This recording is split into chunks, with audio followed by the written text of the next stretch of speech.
नमस्कार, स्वागत है आप सभी का बनो अपना फाइनेंस मिनिस्टर में। मैं हूं आपके साथ कविता थपलियाल और बेहद खास शो लेकर आए हैं जहां पर हम बात करने वाले हैं आपकी कमाई की। फोकस होगा तमाम तरह के इन्वेस्टमेंट इंस्ट्रूमेंट्स पर, जहां पर हम आपको बताएंगे हमारे एक्सपर्ट्स के जरिए सही और सटीक रणनीति। शो की शुरुआत करते हैं मुख्य बातों के साथ।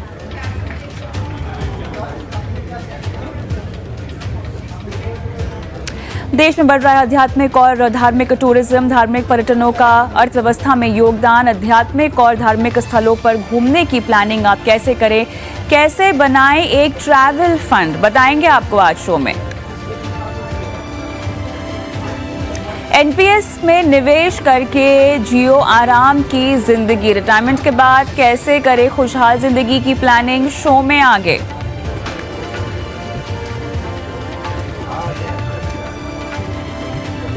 आईटी फंड में अगर निवेश करना चाहते हैं तो कितनी अवधि के लिए आपको निवेश करना चाहिए। एसआईपी स्टेप अप से कितना आपको मिल पाएगा रिटर्न। पत्नी के लिए निवेश प्लान करते वक्त क्या क्या बातों का रखें ख्याल, सब कुछ होगा शो में हमारे एक्सपर्ट्स के जरिए। साथ ही आपको बताएंगे कैसे बनाएं एक संतुलित पोर्टफोलियो। निवेश, इंश्योरेंस, क्रेडिट कार्ड, लोन से जुड़ा कोई भी सवाल अगर पूछना चाहते हैं तो बनो अपना फाइनेंस मिनिस्टर को अपने सवाल आप व्हाट्सएप कर सकते हैं 9619873567। और इस व्हाट्सएप के अलावा आप अपने सवाल हमें सोशल मीडिया पर भी छोड़ सकते हैं। सोशल मीडिया के तमाम प्लेटफॉर्म्स पर हम लाइव हैं। साथ ही यूट्यूब पर भी अगर देख रहे हैं तो अपने सवाल यूट्यूब पर आप छोड़ सकते हैं।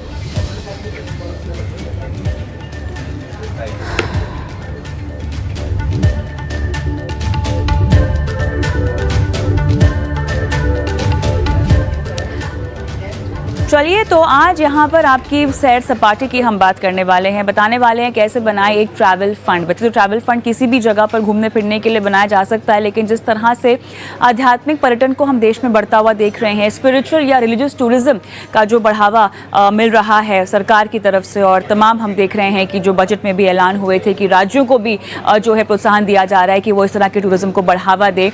तो इस तरह की जगहें कैसे मशहूर हो रही हैं और कैसे आपको प्लानिंग करनी चाहिए, फाइनेंशियल प्लानिंग कैसे करनी चाहिए, घूमने फिरने के लिए कहाँ कौन सा समय सही है, आज इसकी पूरी प्लानिंग हम आपको लिए करवाएंगे। मेरे साथ Vinod Kumar Tripathi, independent director EaseMyTrip, जुड़ गए हैं। Archana Singh, founder travel see writer. Harshvardhan Rungta, CFP Rungta securities. आप तीनों का स्वागत है हमारी इस खास पेशकश में। और आज ट्रैवल बकेट लिस्ट, खासतौर से स्पिरिचुअल और ट्रैवल बकेट लिस्ट जो होगी हमारे दर्शकों की, वो आप बनवाएंगे।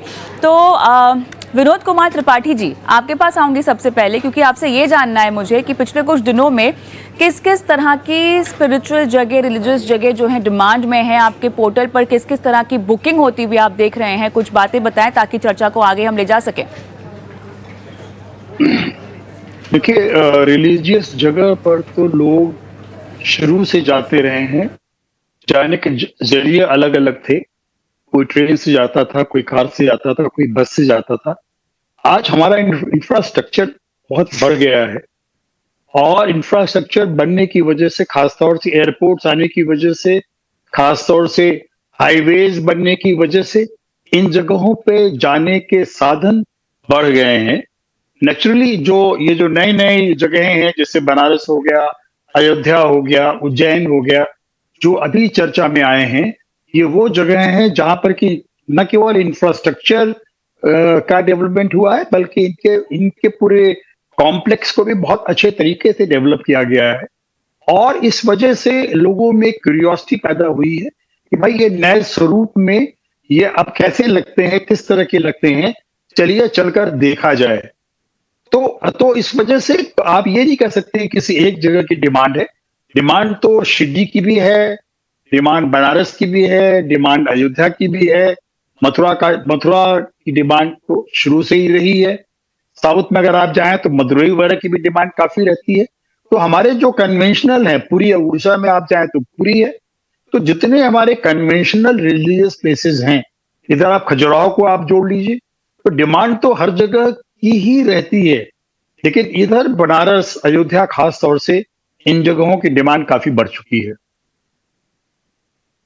और डेटा मैं आपसे मांगना चाहूँगी, लेकिन वो हम चर्चा में आगे रखेंगे, जहाँ पर जानना चाहेंगे कि किस किस तरह के ऑफर्स भी एज अ पोर्टल और तमाम तरह के प्लेटफॉर्म्स पर हम लोगों को मिलता हुआ देख रहे हैं। लेकिन अर्चना, आपके पास मैं आऊँगी। आप ये बताएं कि आप तो लगातार ट्रैवल करती आ रही हैं, लेकिन जिस तरह से ये स्पिरिचुअल और रिलीजियस टूरिज्म का एक ट्रेंड अब देश में शुरू हुआ है, आपने कहाँ कहाँ कौन कौन सी जगह अब तक कवर की है, क्या क्या नोटिस किया है आपने?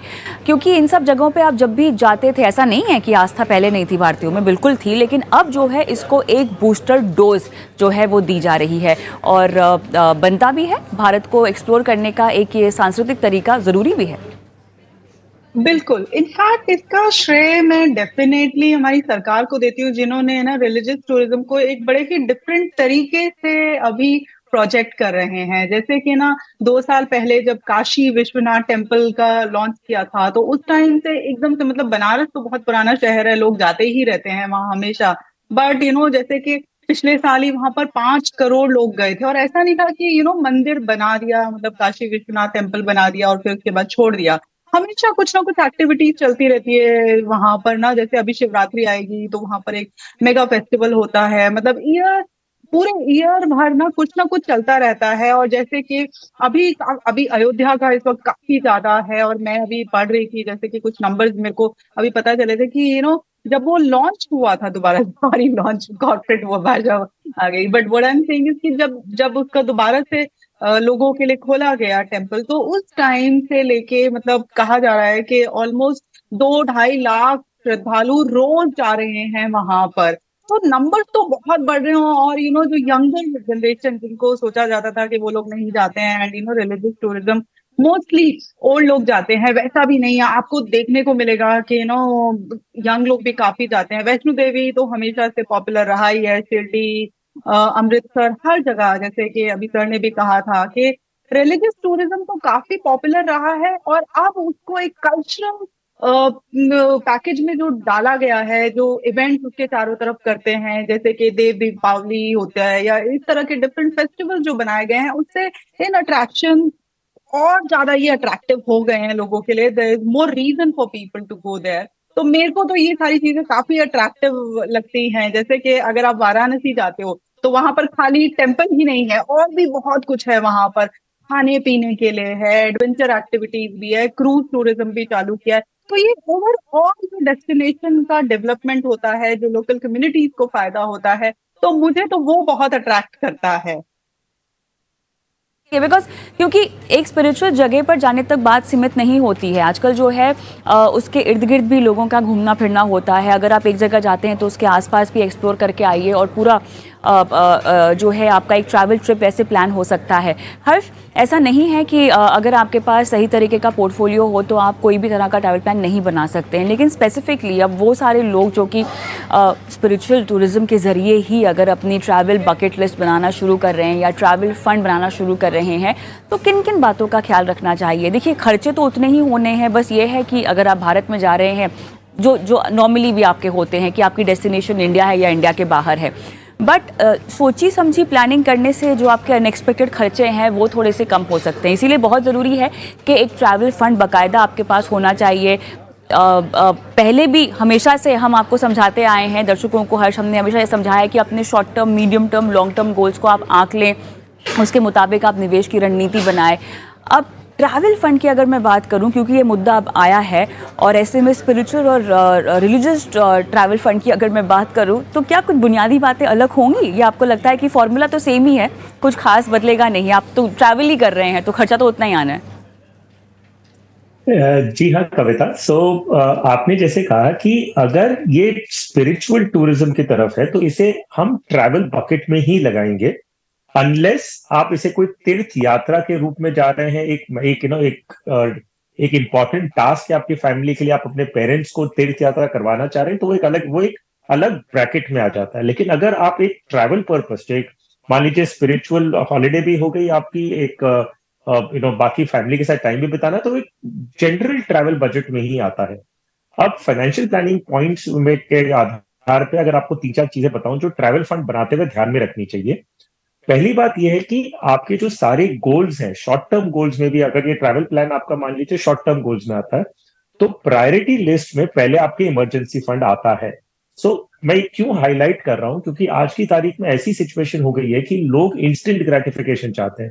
उनके लिए हॉलीडे वगैरह बहुत प्रायोरिटी लिस्ट पे आने लगी है, और वो कई लोग इमरजेंसी फंड के at the cost of emergency fund वो अपने ट्रैवल कर रहे हैं।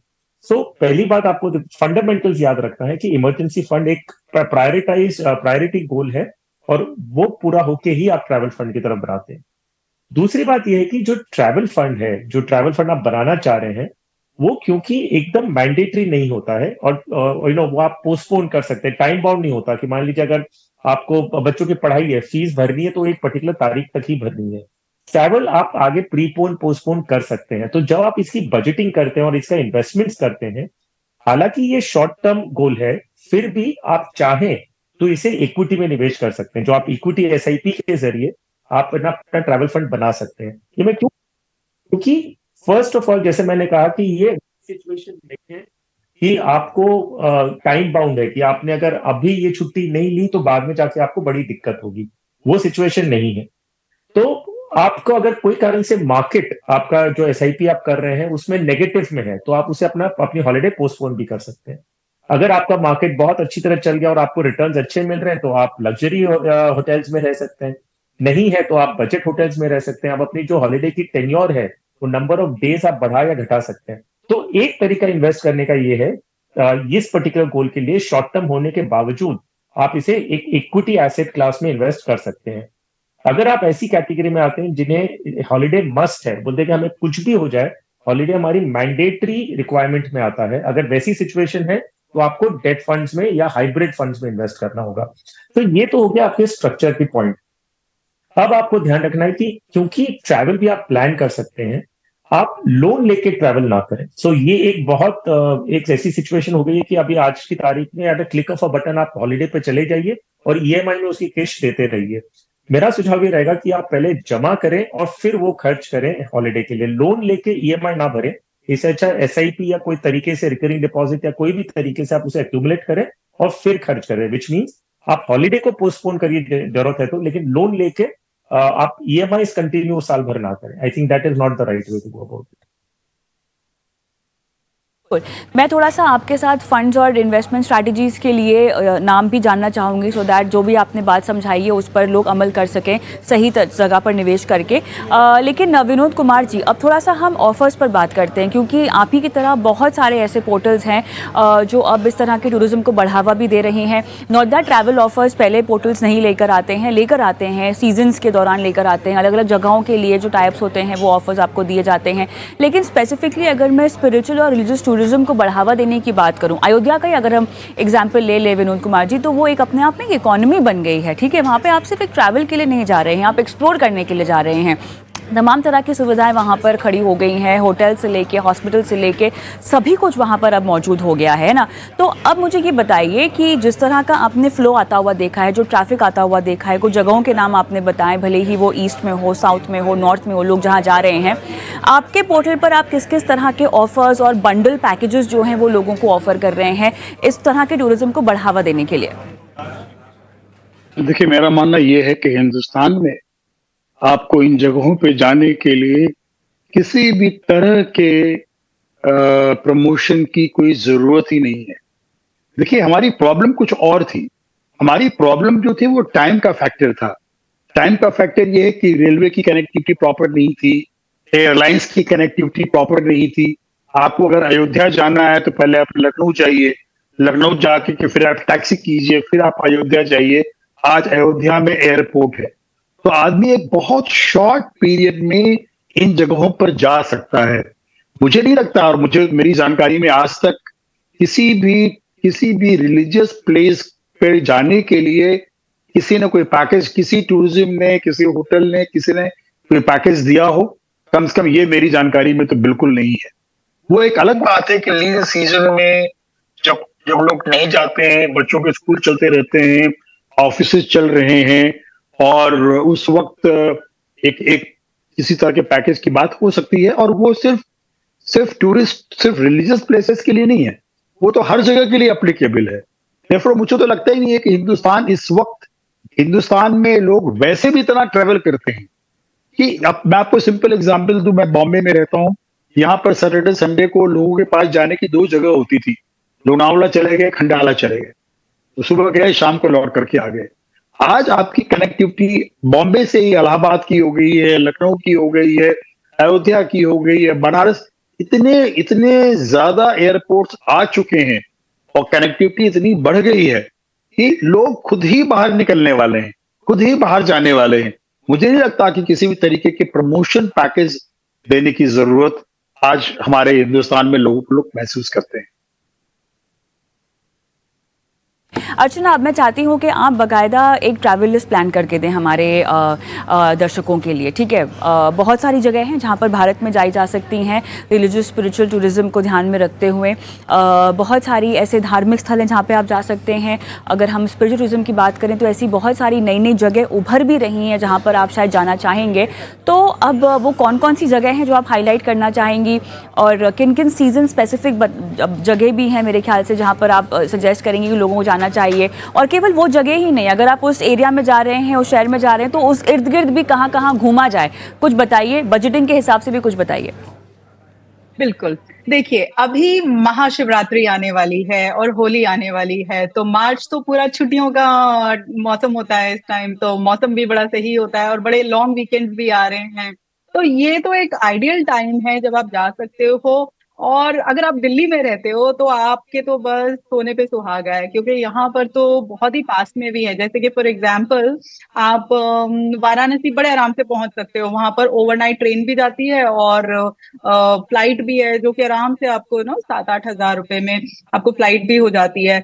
आप आराम से अगर आप वाराणसी जाते हो तो 20-25 हजार में आपका वीकेंड ट्रिप या 3-4 दिन का ट्रिप हो जाता है। और वहां पर का जो माहौल होता है शिवरात्रि पे वो देखने लायक होता है। मतलब मैं आपको इशार कर सकती हूँ, शायद ही आप कहीं और देखेंगे वैसा माहौल जो कि वहां पर होता है शिवरात्रि में वाराणसी। तो मैं आपको हाईली रेकमेंड करूंगी कि वाराणसी के लिए शिवरात्रि पे आप वाराणसी जाएं।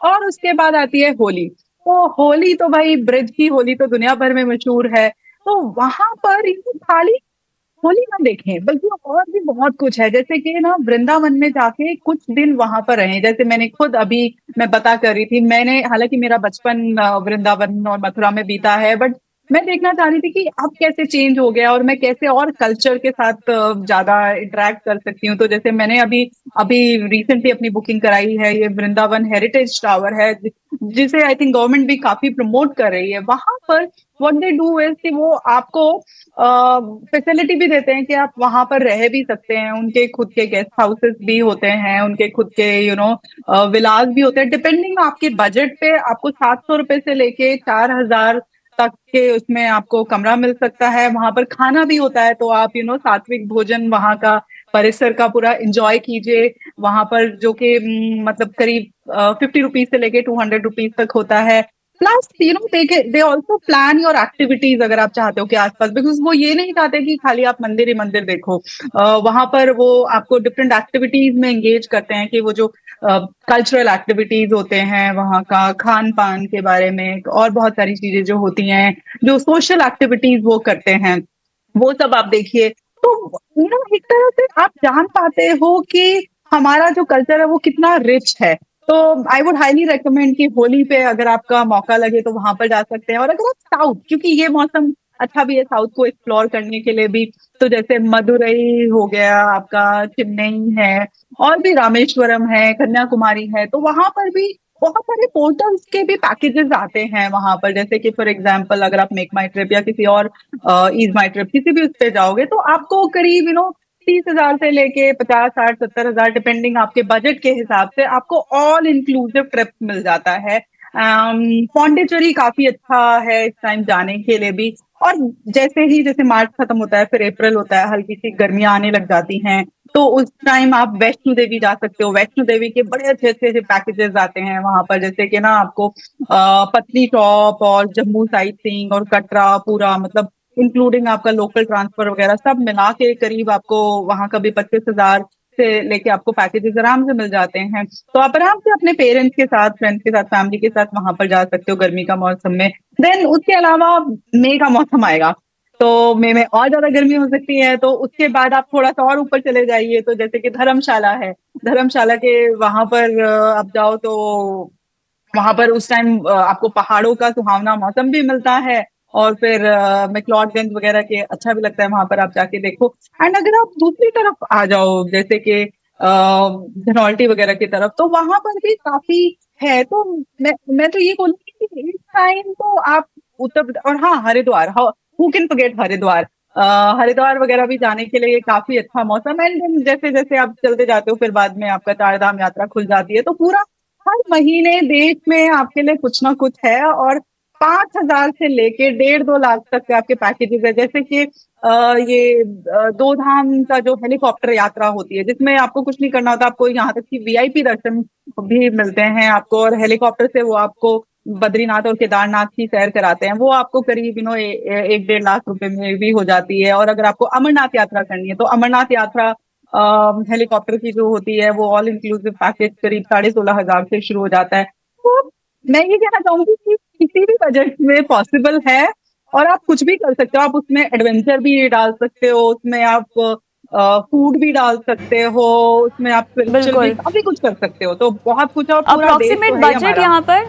जी, अप्रोक्सीमेट अ, बजट अगर मुझे समझना हो तो?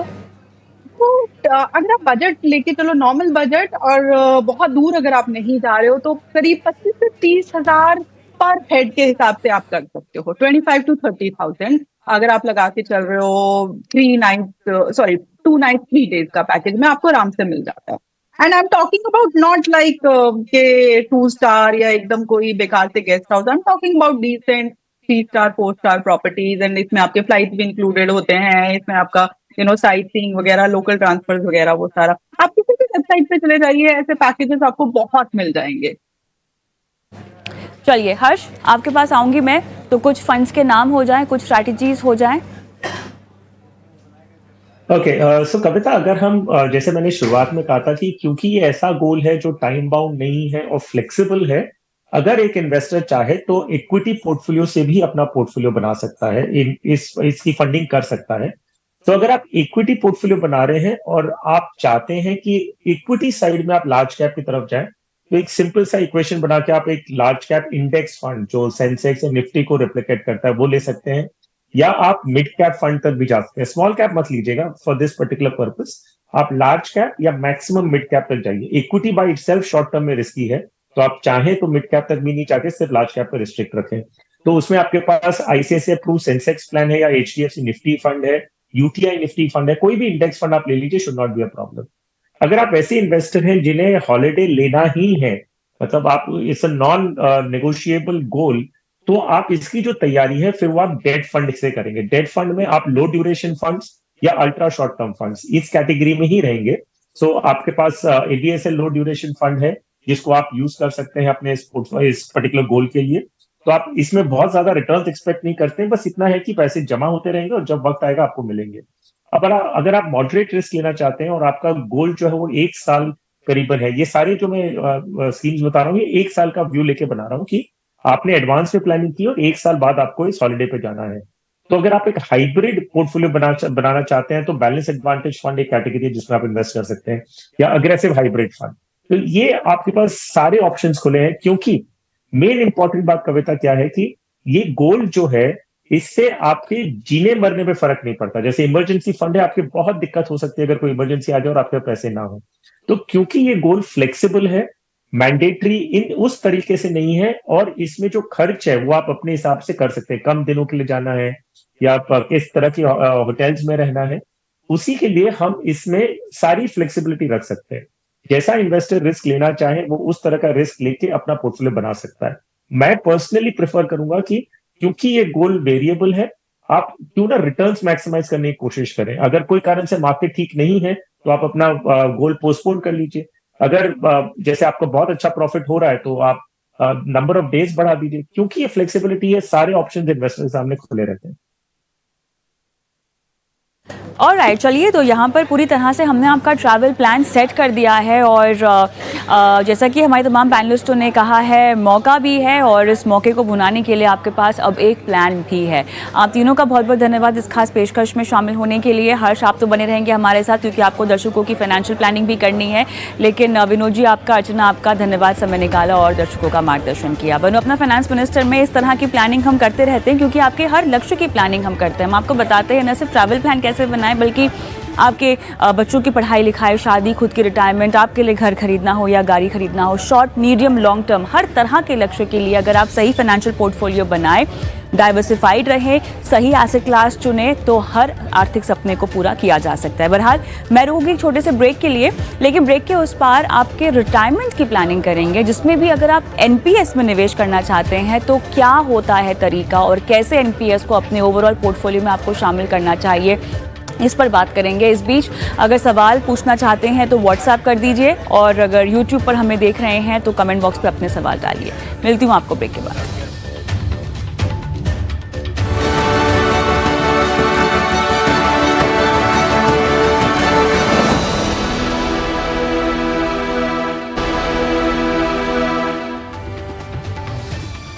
वेलकम बैक, आप देख रहे हैं बनो अपना फाइनेंस मिनिस्टर और अब रुक करते हैं दर्शकों के सवालों की ओर। हर्षवर्धन रुंगटा, सीएफपी रुंगटा सिक्योरिटीज मेरे साथ जुड़े हुए हैं और हर्ष, सवालों के सिलसिले को अगर हम शुरू करें तो हमारे साथ झांसी से अरुण कुमार हमारे दर्शक भी जुड़ गए हैं फोन लाइन पर। अरुण नमस्कार, गुड इवनिंग। जी नमस्कार मैम। अरुण, आपके पास आईसीआईसीआई का लार्जन mid cap, Motilal mid cap, SBI Contra, Invesco multi cap, Nippon multi cap, HDFC flexi cap और अपारिक का flexi cap, Kotak emerging equity, Invesco small cap और मोतीलाल लार्जन मिड कैप है। और कुल आपकी जो एसआईपी की अमाउंट है वो 40,000 रुपए है।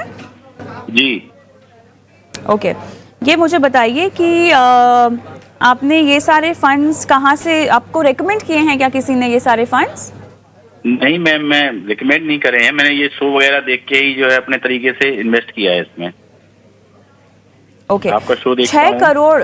जी धन्यवाद, आप शो देखते हैं और कई बार ऐसे होता है कि शो पे हम बाकी दर्शकों को जो सलाह देते हैं ना वो उनके सिचुएशन के हिसाब से मेल खाती है, बट आपने फिर भी शो को देखा। उम्मीद करती हूँ कि फंड्स के साथ साथ आपने काफ़ी कुछ सीखा भी है अपने फाइनेंशियल पोर्टफोलियो के लिए और उम्मीद करते हैं कि उसी तरह से आपने अपने पोर्टफोलियो को बनाया भी है। लेकिन फंड्स हालांकि बहुत ज़्यादा लग रहे हैं और 6 करोड़ का लक्ष्य है।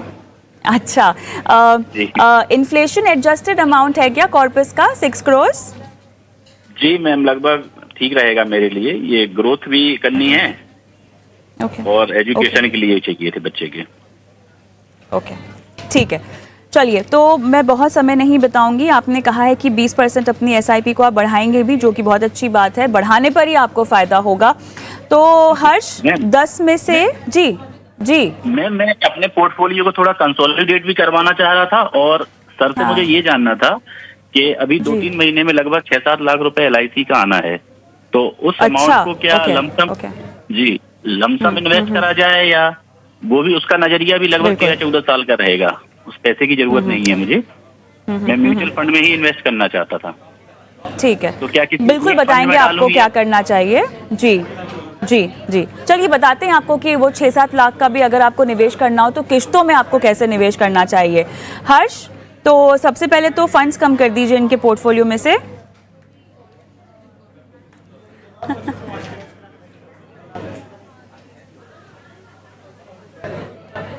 हर्ष, आपकी आवाज मुझे आ नहीं रही है। हर्ष, आप शायद म्यूट पर हैं। Harsh, yes okay my bad, sorry, मैंने ऑन कर लिया अभी मैं। सो आपने सही पहचाना कि इन्होंने स्कीम्स जो है वो सारी अच्छी स्कीम्स ली है और अपने पोर्टफोलियो में जोड़ लिया है, लेकिन हम सारी स्कीम एक साथ देखते हैं ना तो आपको दिखेगा इसमें काफी डुप्लीकेशन है। 10 स्कीम्स की जरूरत नहीं, और अरुण कुमार जी ने खुद हाईलाइट किया है कि वो स्कीम्स को कंसोलिडेट करना चाह रहे हैं। तो ये मौका लेते हैं हम इनका पोर्टफोलियो पूरा रिवैम्प करने का। अरुण जी, मैं आपके पोर्टफोलियो में ना नई स्कीम्स नहीं जोड़ रहा हूँ, सिर्फ आपकी जो एग्जिस्टिंग स्कीम्स है उनको कम करके 5 कर रहा हूँ। सो जो 5 स्कीम हम रखेंगे वो भी आपके पोर्टफोलियो में ऑलरेडी मौजूद हैं, तो आपको कोई नया फोलियो क्रिएट करने की जरूरत नहीं, सिर्फ अमाउंट बदल दीजिएगा। उसके पहले मैं कैलकुलेशंस पे आता हूँ। जो आपने कहा कि आपको 40,000 रुपये महीने का करने 15 साल तक, और इसको आप टॉपअप करेंगे, तो ये मैं आपके माध्यम से बाकी दर्शकों को भी समझाना चाहता हूँ एक कैलकुलेशन अगर हम करें कि आप सिर्फ 40,000 रुपया अगले 15 साल तक करते रहें और इस पे हम अगर 12% का अनुमान लगाएं तो आप जो कॉर्पस इकट्ठा करेंगे 15 साल बाद वो करीबन 2 करोड़ रुपया होगा। अब आपने एक और आगे चीज कही है जो मैं सारे दर्शकों को कहूंगा कि थोड़ा ध्यान दीजिएगा कि अगर ये अपनी एसआईपी हर साल बढ़ाते हैं, तो अरुण कुमार जी ने कहा कि 20% से वो हर साल बढ़ाएंगे। अगर वो अपनी एसआईपी 40,000 से शुरू करते हैं और 20,000 रुपया 20% से बढ़ाते रहते हैं, तो जहां पे इन्हें पहले 2 करोड़ रुपया इकट्ठा हो रहा था वो 6.5 करोड़ रुपया हो जाएगा। तो यस, तो अच्छी बात यह है कि अगर आप अपना लक्ष्य 6 करोड़ का रख रहे हैं तो वो अगर एसआईपी स्टेप अप करते रहेंगे तो आपका लक्ष्य पूरा हो जाएगा। अभी आपके पोर्टफोलियो पे आते हैं। मैं 5 स्कीम शॉर्टलिस्ट कर रहा हूं और इन पांचों स्कीम में जहां पे आप अभी 4,000 कर रहे हैं उसी जगह आप 8,000 करेंगे। ICICI large and mid cap, SBI Contra fund, Parag Parekh flexi cap, Kotak emerging equity और इन्वेस्को स्मॉल कैप। इन 5 स्कीम को रिटेन करिए, इनमें एसआईपी डबल कर दीजिए और जो बाकी की स्कीम्स है उनमें से निकल जाइए, रिडीम कर लीजिए और इन्हीं 5 में आप फिर से इन्वेस्ट कर दीजिए। अब दूसरा सवाल जो आपका था कि जो लमसम आपको 6-7 लाख रुपए आने वाले हैं, तो आप एक ऑप्शन आपके पास है कि क्योंकि आप एसआईपी के जरिए 15 साल ऑलरेडी एवरेज करने वाले हैं, तो क्यों ना ये 6-7 लाख रुपए का एक रिस्क लें और लमसम के रूप में आप डिवाइड करके इन्हीं 5 स्कीम में लमसम के रूप में इन्वेस्ट कर दें, ताकि एक लमसम भी आपका इन्वेस्ट हो गया और एवरेज आउट अगले 15 साल तक होते रहना है। तो लमसम और रूपी कॉस्ट एवरेजिंग दोनों का आप मिक्सचर ले पाएंगे। अगर आपको ये रिस्क बहुत ज्यादा लगता है तो इसे एसटीपी के जरिए इन्हीं 5 स्कीम में 1 या 2 साल के ऊपर आ जाइएगा।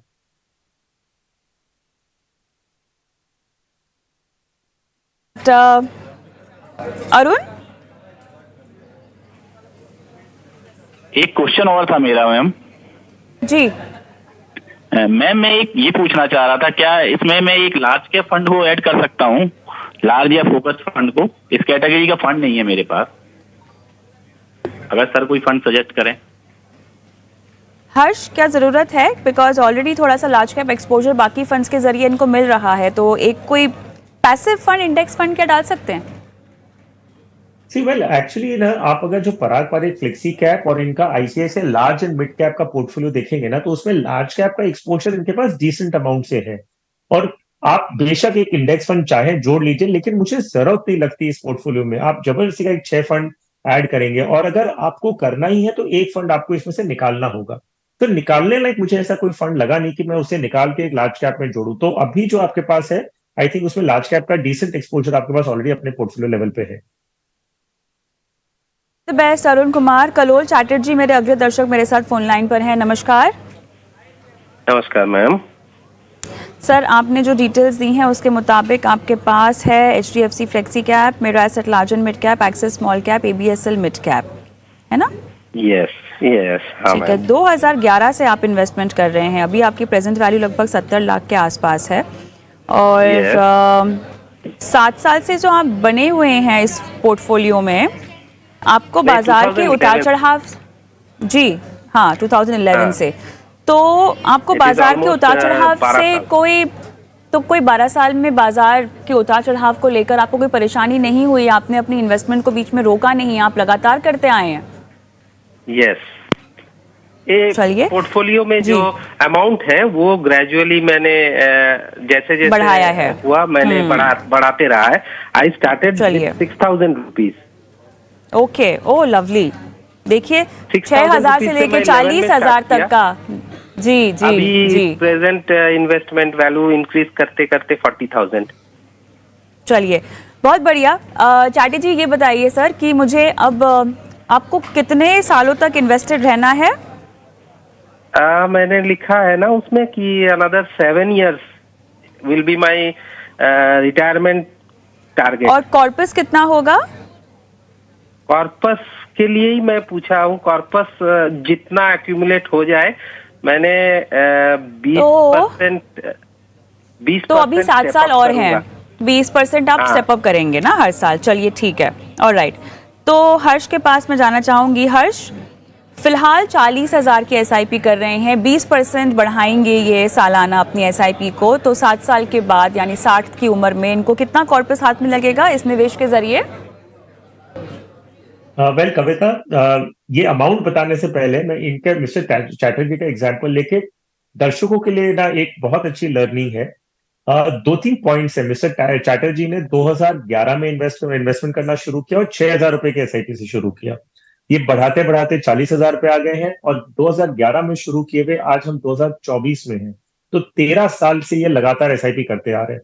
सो ये एक आइडियल इन्वेस्टर है। आई थिंक इनसे ना प्रेरित होकर बाकी सब जो हमारे दर्शक हैं उन्हें समझना चाहिए कि power of investing in equities का मतलब क्या होता है और लॉन्ग टर्म का मतलब क्या होता है, और ये अगले 7 साल तक और जमा करना चाह रहे हैं। इसका फल इन्हें देखिए, इनके 70 लाख रुपए ऑलरेडी इकट्ठा हो चुके हैं और ये अपने रिटायरमेंट के लिए 7 साल और निवेश करना चाहते हैं और 20% स्टेप अप कर रहे हैं।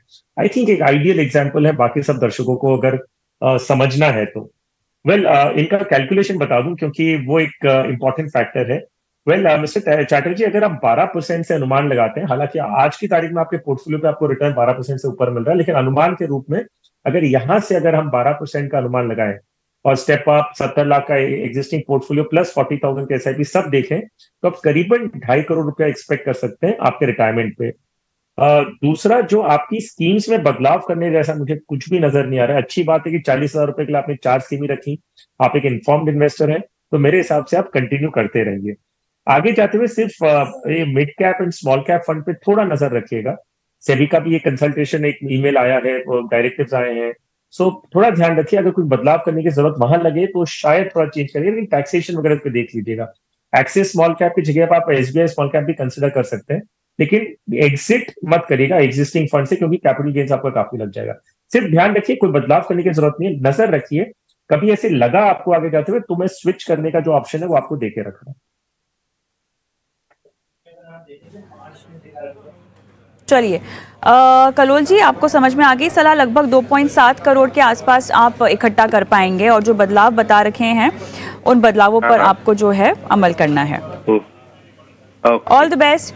पंकज मुंदाल का सवाल मैं लूंगी यूट्यूब के जरिए। ये सवाल पूछ रहे हैं हर्ष, आपके पास भी होगा इनका सवाल। 15,000 की एसआईपी शुरू करनी है 20 साल के लिए और निवेश पे कितना रिटर्न मिलेगा, इनका सवाल है। तो देखिए कविता, इनका पोर्टफोलियो में ना core and satellite approach allocation के बेसिस पे करेंगे। सो 2/3 इनका जो एलोकेशन है वो ये large cap and value funds की तरफ करें एंड 1/3 जो है वो mid cap and international funds की तरफ करें। सो कोर एंड सैटेलाइट एलोकेशन होगा जिसमें हम अच्छी quality companies at the same time थोड़ी ग्रोथ ओरिएंटेड मिड कैप वगैरह का एक्सपोजर लेंगे। सो इनका 15,000 ये इस तरह से इन्वेस्ट कर सकते हैं। ABSL Nifty 50 equal weight index fund में 5,000, एसबीआई कॉन्ट्रा फंड में 5,000, निप्पॉन इंडिया ग्रोथ फंड में 2,500 and ICICI Pru Nasdaq 100 index fund में 2,500। राइट, चलिए जितना हो सका इस समय हमने सवालों को शो में शामिल करने की कोशिश की है, लेकिन फिलहाल सवाल जवाब का सिलसिला तो यहीं समाप्त होता है। लेकिन झटपट रुक कर लेते हैं निवेश के गुरु मंत्र की ओर।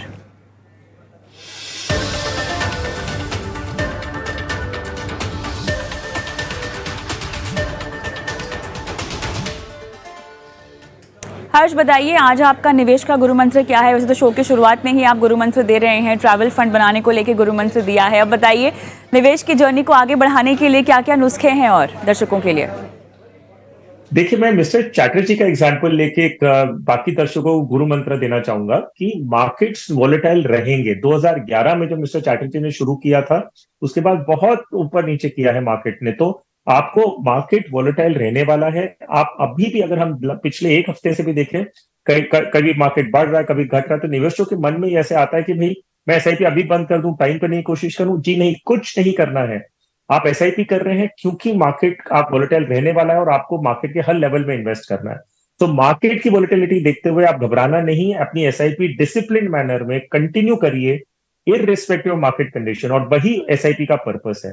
तो यही एक सिंपल लेकिन बहुत इफेक्टिव और पावरफुल गुरु मंत्र है। अगर आप फॉलो करेंगे तो आप डेफिनेटली अपने गोल्स को फुलफिल कर पाएंगे।